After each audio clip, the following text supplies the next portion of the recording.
नमस्कार। अब हम जिस विषय वस्तु की चर्चा करेंगे वो है एंड्रागॉजी। हमने पेडागॉजी सुना है, जो बच्चों के शिक्षण शास्त्र का विज्ञान कहा जाता है।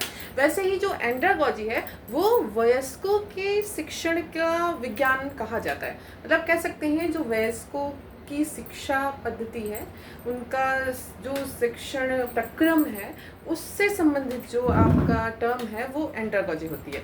ये प्रश्न अगर एज इट इज़ एंड्रागॉजी देता है तो आपको थोड़ी दिक्कत हो सकती है अगर इसको नहीं समझते। अगर हिंदी में भी वही दिया इंग्लिश में, तो इसलिए हम इसकी चर्चा करते हैं। तो ये टर्म कहाँ से आया? मैल्कम नोल्स ने ये टर्म दिया, 1970 के आसपास की बात है।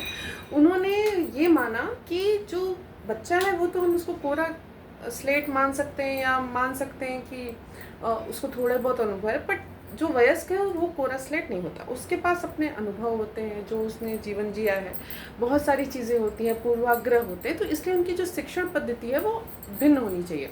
तो बात करें क्या क्या इसमें इंक्लूड होता है, तो इसमें इंक्लूड होता है आपका स्वनिर्देशित अधिगम हो गया, इसके अलावा समस्या आधारित अधिगम हो गया, गलती से सीखने का अधिगम ये है, रचनात्मकता, सहयोगात्मकता, प्रासंगिकता, सहानुभूति वर्सेस समानुभूति। मतलब आपको सहानुभूति से तो सिंपैथी नहीं, एज इम्पैथी, मतलब दोनों में जो डिफरेंस है उसको हमको समझना है।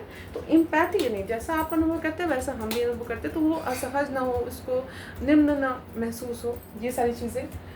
Project, case study, role play, simulation, ये सारे मेथड इसमें अपनाए जाते हैं। क्योंकि आप जो जिन विधियों से बच्चों को सिखाते हो, वयस्क जरूर नहीं कि उन विधियों से और अच्छी तरह सीख पाएँ। ठीक है। विकल्प असाइनमेंट, ठीक है। इसके अलावा फ्लिप्ड क्लासरूम, ब्लेंडेड लर्निंग, बहुत सारी चीज़ें हैं। अब चर्चा करें हम इसमें कौन सा सिद्धांत है, तो इन्हीं का सिद्धांत है, 6 स्टेप मान सकते हैं उसको। पहला है सीखने की आवश्यकता।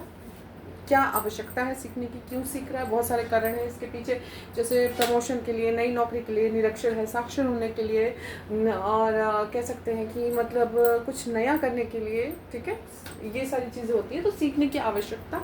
दूसरा है आत्मसंप्रत्यय, वो अपने बारे में क्या सोचते हैं इसको जानना। ठीक है। फिर अनुभव की भूमिका, उनके कुछ न कुछ पूर्वाग्रह, पूर्व अनुभव, ये सारी चीज़ें उनको जाना। सीखने की तत्परता कैसी है। ठीक है।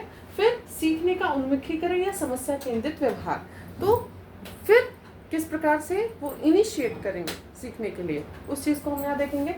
उसके बाद उनकी आंतरिक अभिप्रेरणा, ये स्टेप्स आपको ध्यान रखना है, ये सिद्धांत है। ठीक है, ये पूछ सकता है। इसके अलावा क्यों इसका अध्ययन करने की ज़रूरत है, तो बात करें वो आत्मनिर्भर बनेंगे इससे, व्यवहारिकता उनके अंदर और आएगी, समस्या समाधान की क्षमता और आएगी, पूर्व अनुभव का प्रयोग कर पाएंगे, कोई न कोई अनुभव है उनके पास, व्यवसायिक उत्थान उनका होगा, प्रमोशन के लिए वो करेंगे, क्षमता उनकी संवर्धित होगी, तत्कालिक उपयोग कर पाएंगे चीज़ों का जो प्रासंगिक है। इसके अलावा साक्षरता, जो निरक्षर है साक्षर हो पाएंगे।